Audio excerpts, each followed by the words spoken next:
कार्यक्रम के पुण्यार्चक हैं श्री सुनील कुमार कमला जैन, लोकेश रजत, विजयनगरम, आंध्र प्रदेश। मंगलम पंच परमेष्टि मंगलम तीर्थंकरम मंगलम विश्वजिन्धर्मम मंगलम वीरशासनम मंगलम वीरशासनम वंदितो सव्यसिद्धि ध्रुवमचलमणोभवं गतिं पते वोक्षामि समय पाहुड मृण्मो सुध केवली भड़िदम। समय सार परम मांगलिक ग्रंथ है। आचार्य कुंद देव द्वारा यह ग्रंथ लिखा गया है। भगवान महावीर स्वामी की वाणी को प्रस्तुत किया गया है। प्राकृत भाषा है, आध्यात्मिक शैली है। 8वां अध्याय निर्जरा अधिकार, जिसमें ज्ञानी की अलिप्तता और अज्ञानी की लिप्तता बता रहे हैं। ज्ञानी की अलिप्तता कर्म बंध नहीं करती है और अज्ञानी की लिप्तता कर्म का बंध करती है। ज्ञानी का बताया गया था कि ज्ञानी जो है संसार में रहता है, फिर भी संसार अपने अंदर नहीं रखता है।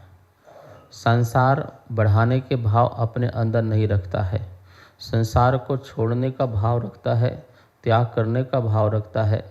यदि कदाचित कर्म के उद्देश्य से उसमें विकृति आती भी है तो उस विकृति को वो जमा के नहीं रखता है, उस विकृति को छोड़ने के भाव रखता है। जैसे कभी गुस्सा आ गया तो गुस्सा को बैठा के नहीं रखना और बैर नहीं बांधना। गुस्सा आ गया, बोलचाल बंद कर दी, अब बैर बांध के बैठ गए और हम तो अब बदला लेंगे, हम भी देख लेंगे, हमारा समय। ये ज्ञानी की स्थिति नहीं है। ज्ञानी को भी एक क्षण तीव्र गुस्सा आया और उसी समय वो शांत परिणाम हो जाता है और अपने को संबोधन करता है कि हे आत्मन, हे चेतन, हे ज्ञानी, ये तूने क्या किया? क्यों गुस्सा आया? नहीं आना चाहिए था, मेरी बुद्धि भ्रष्ट हो गई थी। अपना आत्म संबोधन करके अपने स्वभाव की प्राप्ति करते हैं। कदाचित किसी भी इंद्रिय के विषय में उपयोग चला जाता है और जिसमें वो अपने आप को नहीं रोक पाए हैं, वो पुनः अपने आप को अपने धर्म में स्थापित कर लेते हैं, अपने स्वभाव में स्थापित कर लेते हैं। यही ज्ञानी की स्थिति है। पर अज्ञानी की ऐसी स्थिति नहीं है, क्योंकि अज्ञानी मानता ही नहीं है कि मैंने कोई गलती की है। अज्ञानी स्वीकार ही नहीं करता है कि मैंने कोई पाप किया है, इसलिए वो उसमें लिप्त ही रहता है। जो अज्ञानी है वो क्रोध करे और क्रोध करके ये थोड़ी स्वीकार करता है कि मैंने क्रोध गलत किया, वैसे तो मैंने बहुत सही किया है, कौन सा गलत किया है, क्या दिक्कत है तुम्हें? तो इस प्रकार से वो इस प्रकार की बात कहेगा और उसको बांधता जाएगा और जब जब मिलेगा तब तब क्रोध करेगा। क्यों? क्योंकि उसने उसकी धारणा बना ली ना, तो वैसे ही होगा। हम जैसे पेड़ पौधे को सिंचित करेंगे वैसे ही वो बड़े होते जाएंगे। हम कसायों से सिंचित कर रहे हैं तो वो हमारे दुखे बबूल के कांटे उग रहे हैं, ठीक है ना। और यदि हम धर्म ध्यान से उसको सिंचित करेंगे तो हमें आम जैसे फल आदि की प्राप्ति भी होगी। तो ज्ञानी की स्थिति यही बताना चाह रहा हूँ कि ज्ञानी में कदाचित कभी कर्म के तीव्र बहाव के कारण वह इंद्रियों में आसक्त दिखाई दे सकता है, पर वो क्षण मात्र के लिए उसकी आवश्यकता होगी। और इसमें भी सम्यक दृष्टि के 6 महीने तक हो सकती है। प्रतिमाधारी जो है उसके 15 दिन हो सकती है। और जो मुनिराज हैं, जो प्रमत्त गुण स्थानवर्ती हैं, उनकी अंतर्मूर्त हो सकती है। तो उनकी इतनी आसक्ति हो सकती, इससे ज़्यादा नहीं है। जैसे राम को अपने भाई से मोह था, राग था, तो 6 महीने तक मृत शरीर को लेकर के ढोते रहे। मेरा भाई सो रहा है, अभी उड़ जाएगा, इस प्रकार का विचार करते रहे। लेकिन वो 6 महीने से ज़्यादा नहीं चला, उतने संस्कार नहीं चले, उसके बाद संस्कार टूट गए, ठीक है ना। तो ये छायक संबंध दृष्टि ज्ञानी के ये परिणाम ऐसे हो सकते हैं। भरत चक्रवर्ती आदि भी छायक संबंध दृष्टि होते हैं, वो भी युद्ध करते हैं, वो भी कार्य करते हैं। तो इन लोग के परिणाम लगातार एक से नहीं हो सकते हैं और 6 महीने तक संस्कार बने रह सकते हैं। इसके बाद तो नियम से परिणामों में विशुद्धि आ जाती है। लेकिन मुनिराज को क्रोध आए, मुनिराज को मान आए, मुनिराज को लोभ आए, कषाय आए, तो बोले वो अंतर मुहूर्त से ज़्यादा नहीं रख सकते हैं। अंतर मुहूर्त के बाद उसका विसर्जन हो जाता है, उनका त्याग हो जाता है, उसको वो याद भी नहीं करते, उसको स्मरण भी नहीं करते। हो सकता है आहार में कोई आहार स्वादिष्ट आहार बन गया हो और अच्छा लग रहा हो और ले लिया हो, लेकिन जैसे आहार छूटा और उसका विकल्प खत्म किया, चर्चा नहीं की, भोजन कथा नहीं करी, अरे कमाल है आज तो भोजन बहुत बढ़िया बना था, शाम को भी, दोपहर को भी, रात को भी, अथवा फलाने दिन बहुत अच्छा बना था, ऐसा भी नहीं हुआ। उस समय राग आया और उस समय राग गया और समाप्त हुआ। वो अंतर मुहूर्त से ज़्यादा प्रमत्त में नहीं रहते हैं। तो ये ज्ञानी की स्थिति है। ज्ञानी के कुछ भी हो जाए वो उसको वियोग की बुद्धि रखता है, छोड़ने की बुद्धि रखता है। अज्ञानी को कुछ भी हो जाए वो जोड़ने की बुद्धि रखता है। अज्ञानी उसमें लिप्त होना चाहता है। कैसा लिप्त होना चाहता है? जैसे बिलाव को दूध मिल जाए तो वो कितना भगाओ, भागेगा नहीं, पिटता रहेगा लेकिन पी के जाएगा। तो ऐसे ही जो आसक्त लोग होते हैं उन्हें कितना भगाओ। ये चील, कौवे आदि जो होते हैं, इनको सड़ा मांस मिल जाए तो देखो कितना भगाओ, भाग भाग करके पुनः वो उसी में ही बैठ जाते हैं, बार बार उत्ती ऊपर उड़ेंगे फिर आ जाएंगे। तो ये चलता रहता है उनका। ये अज्ञानी की जो है लिप्तता है। पर ज्ञानी आत्मा की ऐसी लिप्तता नहीं। पहले ज्ञानी की तो इच्छा ही नहीं है, और बाई चांस इच्छा हो भी जाती है तो वो इच्छा को वो तुरंत शांत कर लेते हैं, तुरंत उसका समन कर लेते हैं। वो अधिक से अधिक समय तक इसको रखते नहीं हैं, और अधिक से अधिक संस्कार रखते हैं तो वो अज्ञानी कर्मबंध का कारण बनता है। किसी से भी राग, किसी से भी द्वेष ज्ञानी के, सम्यक दृष्टि ज्ञानी के 6 महीने से ज़्यादा नहीं होना चाहिए। 6 महीने से ज़्यादा संस्कार पड़ रहे हैं, वही राग, उसी प्रकार परिणाम, तो वो फिर नियम से मिथ्या दृष्टि हो जाएगा, मिथ्या दृष्टि हो जाएगा। फिर तो वो मोहित हो गया, उसकी विपरीत श्रद्धा हो गई कि मुझे पर से सुख मिलता है, पर के आवाज़ से, पर के देखने से, पर को खाने से, पर को स्पर्श से, इसी से मुझे सब कुछ सुख है, ये है तो सुख है और ये नहीं है तो सुख नहीं है। इस प्रकार की उसकी गलत धारणा बैठ गई, इसलिए वो अज्ञानी हो गया। ज्ञानी के भी पर के सुख लेने के परिणाम आते भी हैं, पर उसे पता है कि पर से सुख नहीं मिलता है, और परिणाम आए भी तो तुरंत अपने अंदर संबोधन करता है, अपने को आलोचना करता है और उसका आगामी प्रत्याख्यान करता है, और प्रत्याख्यान करके फिर छूट जाता है, फिर पुनः आ सकता है, छूट जाता है, लेकिन वो छोड़ने का भाव रखता है। इसलिए वो ज्ञानी उस विषय में लिप्त नहीं है, उसे लिप्तता नहीं मानी जाएगी, ठीक है ना। तो अज्ञानी की अलिप्तता कर्म निजरा का कारण है, और ज्ञानी की जो लिप्तता जो है वो कर्म बंध का कारण हुआ करता है। इस बात को हमें समझना चाहिए। यह ज्ञानी और अज्ञानी का फर्क बताया है। तो हमें जिस प्रकार से आगे हम दृष्टांत समझेंगे कि 4-5 चीज़ों को मिलाने से जैसे वह वस्तु स्वर्ण बन जाती है, जैसे नागफणी की जड़, हथनी का मूत्र, सिंदूर और सीसा, इससे बनता है सीसा धातु, नमक धातु, इनको धोकने से, अग्नि की तपन से यह वस्तु मिलकर के स्वर्ण बन जाती है।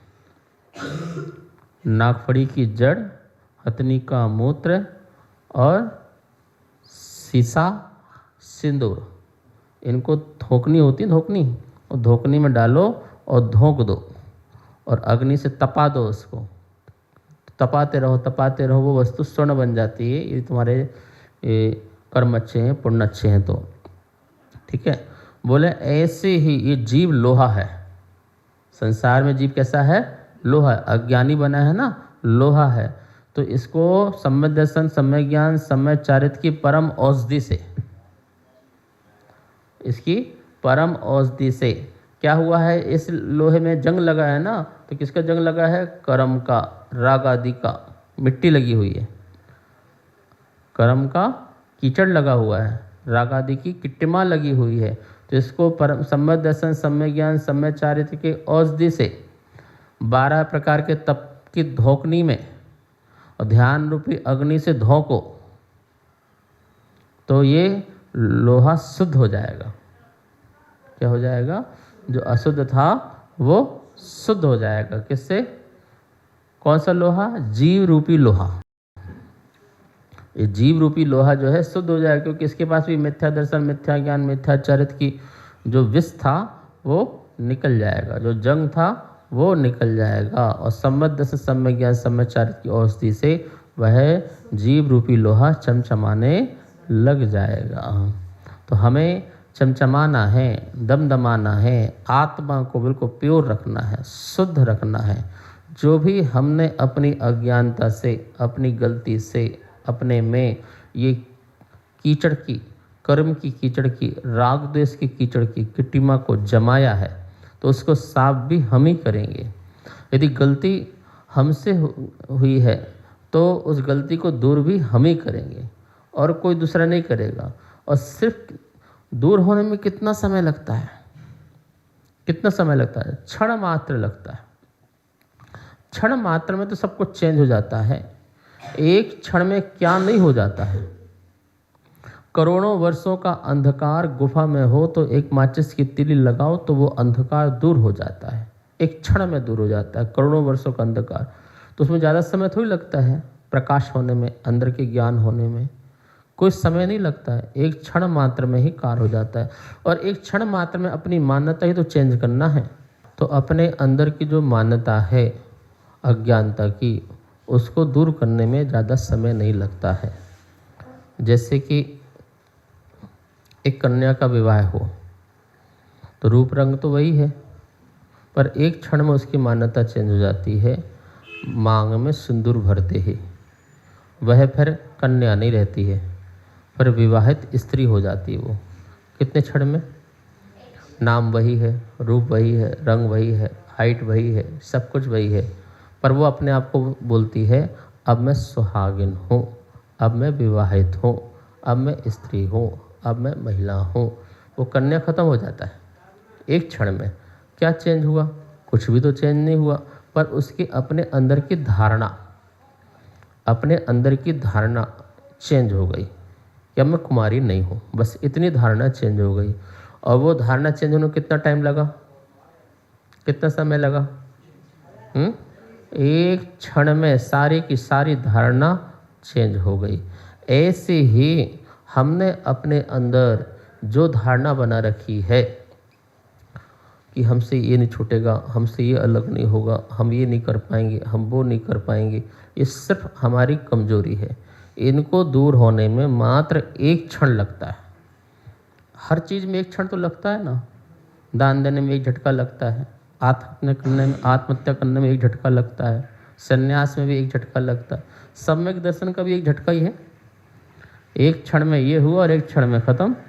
या तो मिथ्यात रहेगा या सम्यक रहेगा। जैसे ही सम्यक के परिणाम प्रकट हुए, मिथ्यात गायब हो गया। तो हमें कोई बोले कि हमें अभ्यास करना है, कोई बोले हमें प्रयास करना है, कोई बोले हमें पुरुषार्थ करना है, तो ये तो अपने आप को कमजोरी के काल बताया जा रहे हैं। यहाँ पे ही बात की जा रही है कि ज्ञानी जो है अपने अंदर आने वाले विचारों को वो वियोग बुद्धि रखते हुए छोड़ देता है। अज्ञानी जो है उसका वियोग बुद्धि नहीं मानता है, उसे अपना मानता है कि ये मेरा है, मैं इसका हूँ, ये मेरे बिना नहीं, मैं इसके बिना नहीं। और परद्रव्य में अपना स्वामित्व रखने लगता है, परद्रव्य में ममत्व भाव रखने लगता है, अधिकार भाव रखने लग जाता है, जिसके कारण वह अज्ञानी पर से छूट नहीं पाता है, पर से अलग नहीं हो पाता है। ठीक है ना। तो जैसे बताया कि हम अपने आप को जीव रूपी लोहा को शुद्ध कर सकते हैं कितना भी जंग लगा हुआ हो, उसको अग्नि में डालने से, धोकनी में डालने से क्या हो सकता है? वो शुद्ध हो सकता है। ऐसे ही सच्ची श्रद्धा, सच्चे ज्ञान और सच्चे चारित्र और संयम और तप से हम अपने जीव रूपी लोहा को भी क्या कर सकते हैं? शुद्ध कर सकते हैं। बस आवश्यकता है उस परम औषधि को पाने की, परम औषधि को ग्रहण करने की। अब कोई औषधि ग्रहण न करे, छोटा बच्चा है, बीमार हो गया, अब माँ बोल रही दवाई ले लो, दवाई ले लो, अब वो नहीं ले रहा, औषधि नहीं ले रहा है, तो क्या करें? ठीक थोड़ी होगा। चलो माँ ज़बरदस्ती पिला भी दे। छोटे बच्चे को देखते थे ना, दोनों पैर मार फैलाई, बच्चे को पैर में रखा, एक पैर से दबा दिया ऊपर, ठीक है ना, और यहाँ पर नाक दवाई कराओ, तुरंत मुंह में डाल दी दवाई। अब वो इतना तो कर सकती है माँ, इतना तो माँ कर सकती, इससे ज़्यादा और अब वो अंदर ही नहीं ले जाए, फिर भी वो बाहर ही निकाल दे, तो वो स्वस्थ नहीं हो सकता। गुरु राज भी, गुरु महाराज जी भी इतना ही कर सकते हैं, संबोधन कर सकते हैं, बार बार समझा सकते हैं, भाई मान जाओ, मत लिपो, मत फंसो, मत अपने को इतने में डालो, तुम गलत मार्ग में हो, गलत रास्ते में हो। ये सब बार बार तुम्हें बार बार संबोधन कर सकते हैं, आत्मिक संबोधन कर सकते हैं, हृदय के मित्र बनकर के संबोधन कर सकते हैं, आपके परम बंधु बनकर के संबोधन कर सकते हैं और आपको सही मार्ग दिखा सकते हैं।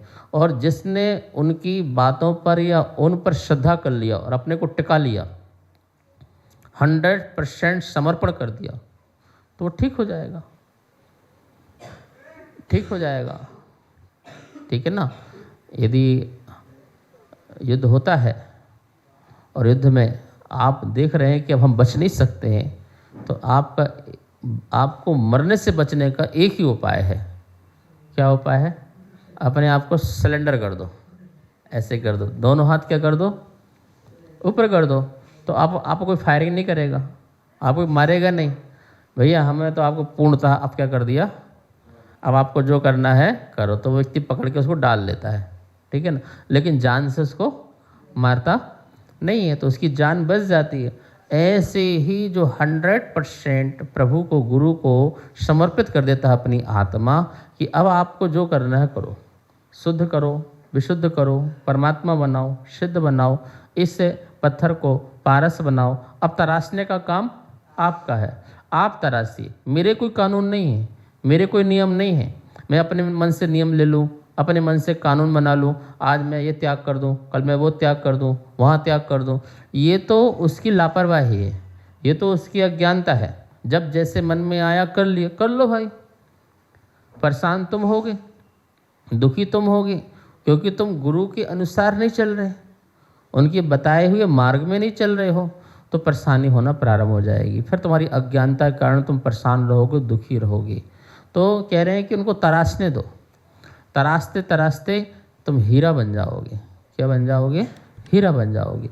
लेकिन तराशने के लिए पत्थर को, जौहरी को समर्पण करना पड़ता है, उसकी चोट भी खाना पड़ती है, उसकी मार भी खाना पड़ती है, उसके दुख भी उठाना पड़ते हैं। और वो चोट ना खाए, मार ना खाए और दुख ना उठाए, तो फिर कभी भी वो हीरा नहीं बन सकता है। समझ में आ रहा ना क्या कह रहे हैं? एक मूर्ति बनने के लिए मूर्तिकार की चोट खाना पड़ेगी, डांट खाना पड़ेगी, पिटाई खाना पड़ेगी, सब कुछ, और तब जाकर के वो सहन शक्ति रखे, क्षमा भाव रखे, अपने में शक्ति रखे, तो क्या हो जाएगा? वो सुंदर मूर्ति बन जाएगी।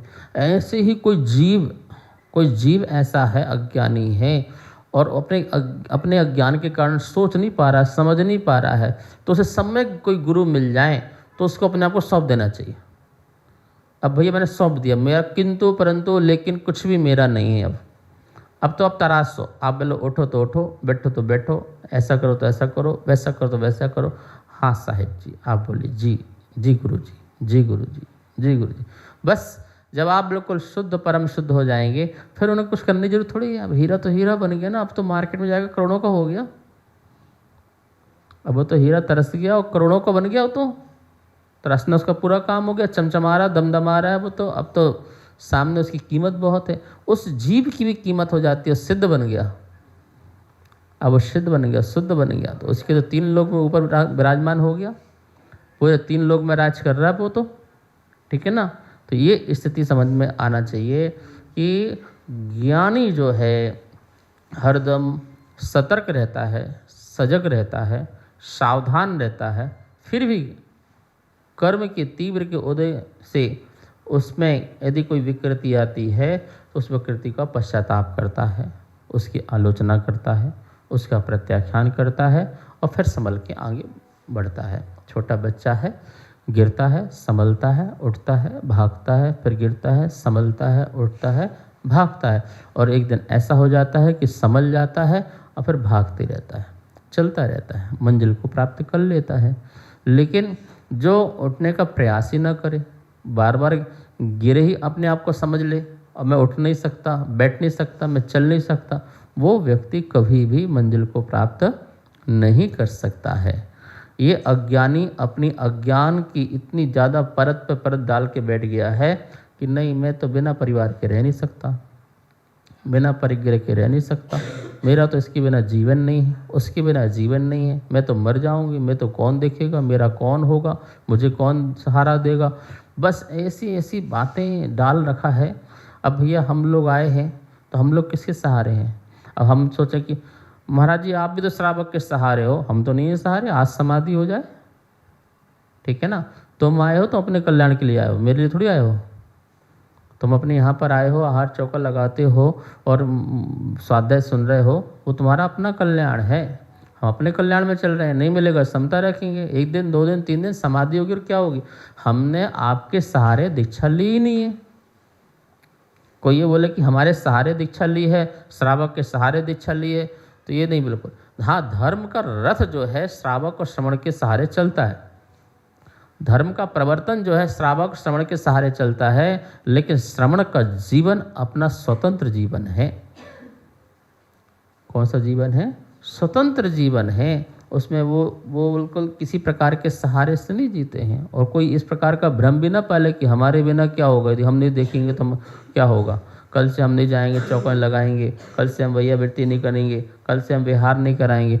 तो मत कराना, मत करा। उन्होंने तो समाधि के लिए ही दीक्षा ली है, उत्तम विशुद्धि परिणामों से मेरी समाधि हो इसलिए दीक्षा ली है।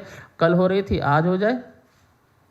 न उनको जीने की इच्छा है, न मरने की इच्छा है, समता भाव की इच्छा है। और समता भाव बना के रखना उनका काम है। होता है कई कई जंगलों में जाते हैं, विहार करते हैं, नहीं मिलता आहार, वो आहार की दृष्टि थोड़ी विहार करते हैं। नहीं हुआ तो नहीं हुआ, मिल गया तो मिल गया। चौके में ऐसा होता है, मिल गया तो मिल गया, नहीं हो तो नहीं मिला। तुम कितना बनाते वो भी नहीं मिलता कभी कभी, तो क्या करोगे?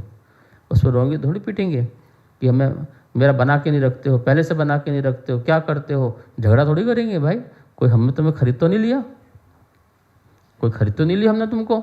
तुम श्रावक हो, अपनी दृष्टि है आपकी, आपकी सामर्थ्य है, आपकी शक्ति है, आपने बनाया, आपकी भक्ति है, तो आपकी शक्ति और आपकी भक्ति है, ठीक है ना। उससे हमारा कुछ भी नहीं है।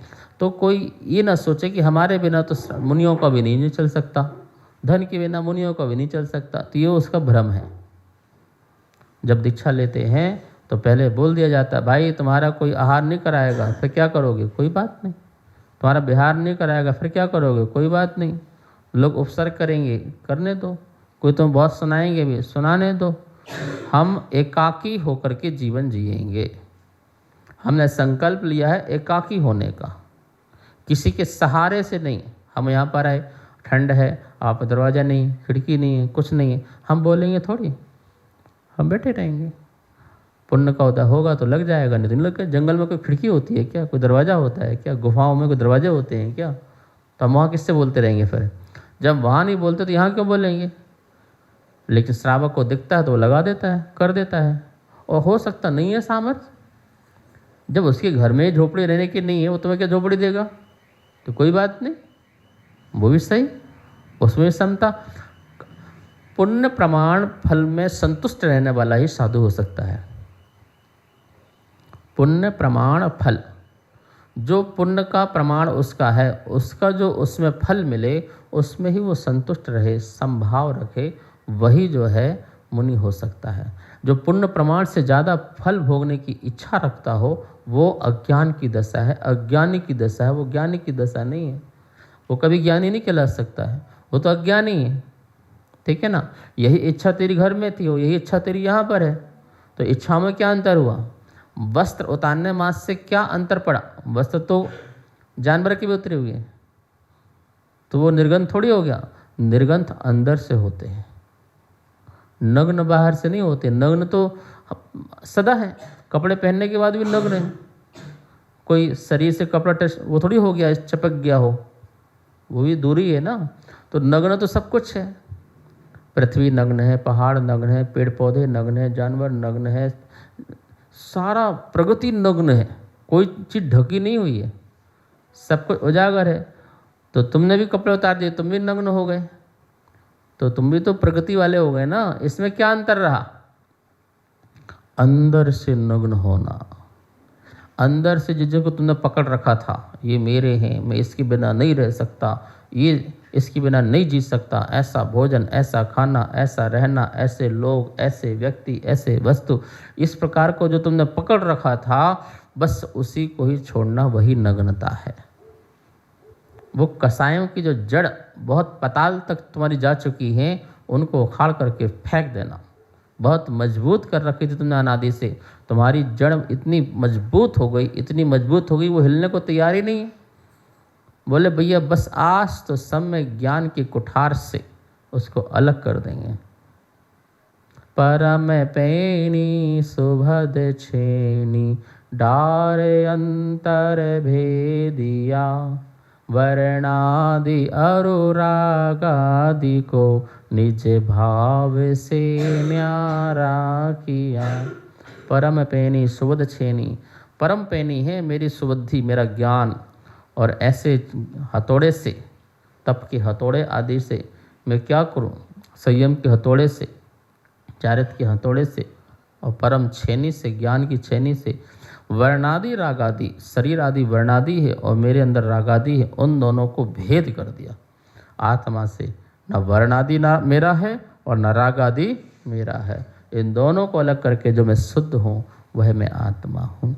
और उस आत्मा के सहारे रहना, उस आत्मा के आश्रय रहना, ये 218 और 219 नंबर का गाथा का सारांश यही है कि ज्ञानी जो है स्वर्ण की तरह रहता है, जो कीचड़ में भी अपने स्वर्णत्व को नहीं छोड़ता है। अज्ञानी लोहे की तरह होता है, जो कीचड़ में रह करके अपने लोहत्व को छोड़ देता है और मिट्टी बन जाता है, जंग लगा लोहा बन जाता है। हमें अज्ञानी नहीं ज्ञानी बनना है, इसी भावना के साथ। जा वाणी के ज्ञान से सूझे लोकालो, शो वाणी मस्तक धरो सदा देत हैं धो। हे जनवाणी भारती तो है जपो दिन रे, जो तेरी सरना धरे सो पावे सुख चैन। इस कार्यक्रम के पुण्यार्जक थे श्री सुनील कुमार कमला जैन, लोकेश, रजत, विजयनगरम, आंध्र प्रदेश।